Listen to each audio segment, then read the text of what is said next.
La propagation du coronavirus met à rude épreuve les systèmes de santé en Europe. Dans les régions les plus touchées, les docteurs et les infirmières sont épuisés, les hôpitaux sont saturés et le matériel peut venir à manquer.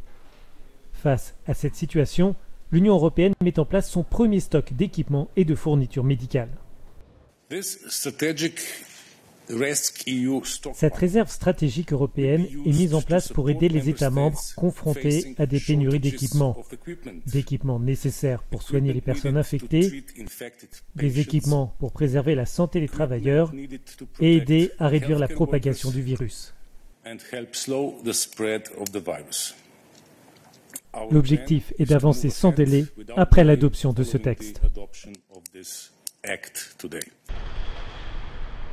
Depuis le début de la crise, les institutions européennes sont critiquées pour ne pas en avoir fait assez face à l'ampleur de l'épidémie.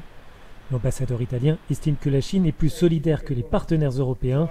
300 médecins chinois, spécialistes en soins intensifs, sont arrivés en Italie pour apporter de l'aide. Les reproches sont aussi valables pour les États membres. Certaines capitales sont accusées d'avoir gardé des masques et des appareils respiratoires. Mais la situation change. Sous l'impulsion de l'Union, un appareil militaire a atterri mercredi en République tchèque avec à son bord des kits de test pour le coronavirus.